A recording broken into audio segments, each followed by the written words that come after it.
We're live. Are you rolling? We're Are right. you sure it's going? It's happening? Hello. Welcome everybody here at NAMM. We're at the Leapwing audio booth together with our dear friend Rafa Sardina, an amazing producer and mix engineer. He's worked with too many names, Stevie Wonder, D'Angelo, Alejandro Sanz, many, many more. And yeah, he's a very good friend of ours and he's here today to talk about anything you want to ask him, I guess, I hope. Well, there are limits, but There should be limits. there should be limits. But if you don't mind, I would like to start with one of my own. Out of our plugins, is there any feature that you find like unique that you hadn't heard before, or that is kind of new? Like, do you? Yeah, in the width, plugin on stage, how you manage to, accomplish the depth factor. There are some things, in plugins that should be, in theory, should be simple to our minds or to the way we process the information as engineers, producers, what we want to do with a music track or with piece of audio, but that many manufacturers don't address.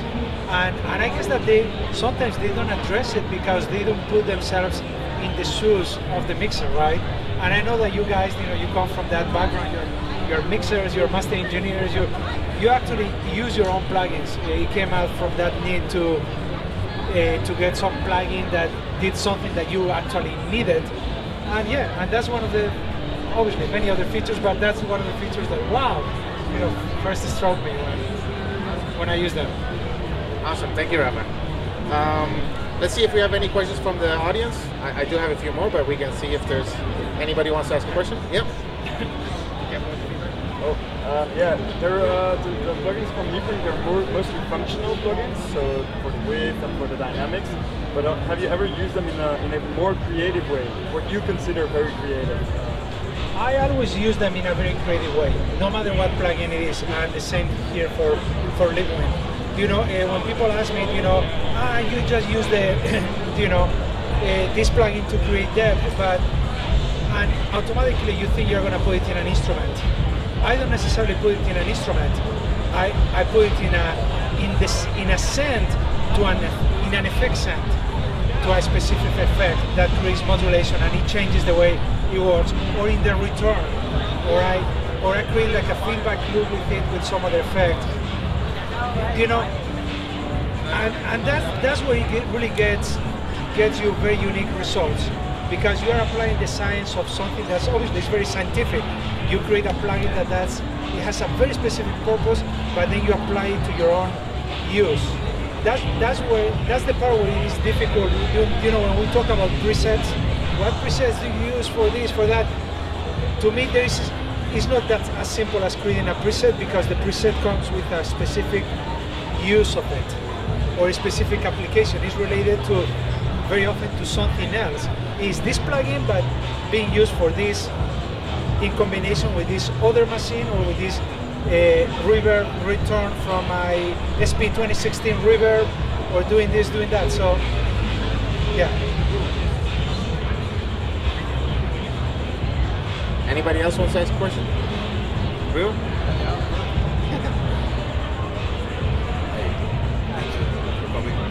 I'd like to ask, like, how in the arrangement stage, how can you, when you're thinking about frequencies and everything else, how can you use the plugins, to make space for different things, and then make a good blend with it?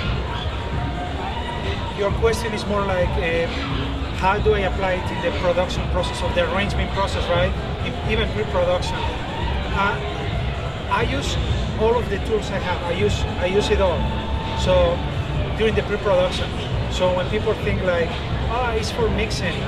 No, none of these plugins are just for mixing or they're for everything. They're for your daily use, daily life. I mean, I use them in pre-production, like I use a specific guitar tone, or I go like, as you mentioned, the arrangement is lacking this, and maybe with the plugin you get closer to the idea And by getting closer to the idea, it opens the door to thinking, oh, maybe it shouldn't be a guitar, maybe it should be this other instrument, because by using that plugin, you emulate a different sensation. Like it sounds more sustained, like it will be like more of a Rhodes kind of sound. Maybe it's not a piano, maybe it's a Rhodes. So to me, it fits back to itself. You know, when you're working in production, every step that you take fits back into your own creative process. So you make that move to compensate for something that you're lacking and opens the door to thinking, oh, maybe it's not that instrument, it's this other instrument, because this is provoking me that sensation, like that feeling that it's something else. So yeah, I mean, that's why when people think like in the old ways, you do pre-production in a rehearsal space and with no tools. When I do that, I bring all of my tools. I bring my laptop, I bring my interface, I bring all of my plugins. I actually have them in my bag, even here, you know, for the show. I mean, I have a hard drive where all the installers and all of the installations for everything, single thing I use, travel with me. Because you never know when you're going to use them or when you are going to need them. You know, and it is like the huge difference between succeeding at your job and doing something, or just getting halfway to where you need to get. I mean, it's like, I don't know. Yeah, basically I use them a lot for that purpose too. Awesome, thank you. I do have another question about the use of Dynamo. What is your like typical, like when in your mind when you have like I need to get that sound, is it that you reach for Dynamo? Like, no, the thing is that it is very flexible. It is very flexible with sound. And I was just talking about this on my way here with a colleague of mine. You know, he actually asked me, what do you use it for? And it is so flexible. It really is so flexible. There are other plugins that are you will consider uniquely, like as a compressor goes or limiter or things like that. As dynamics go, you will consider tone boxes, right?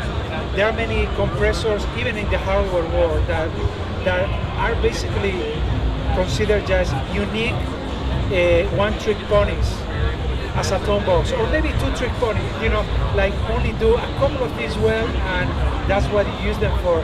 I haven't found that with your plugins, basically. I mean, I really love that aspect. It's so flexible.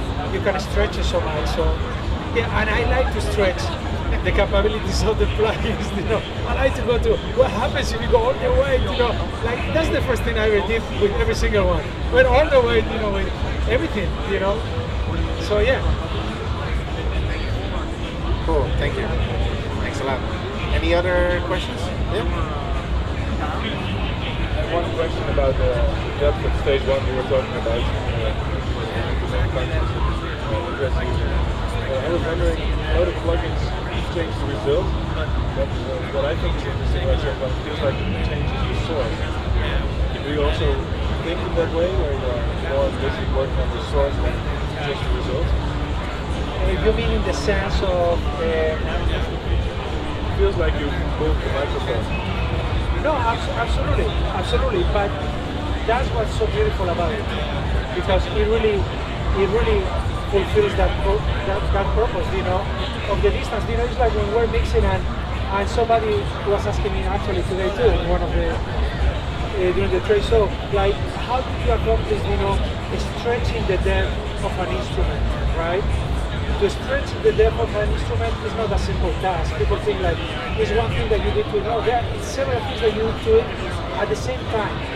You play with your compression to move it more forward in your face. Then you play with some early reflection things. Then you play with some longer delays.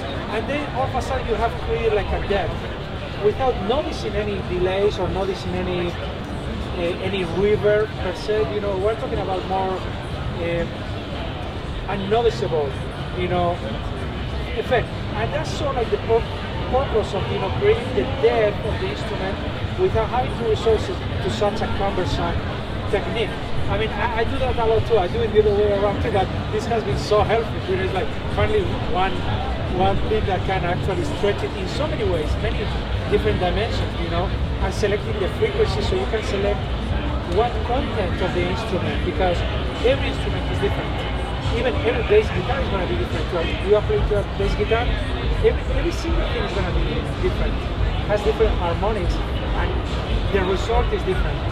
So it's great to have that control, those control. Awesome. Thank you so much. I think this is great. Thank you for stopping by, and thanks for answering all these questions. No, and thank you guys. Truly, you make an amazing product. I'm glad you're in the business of plugins. Thanks.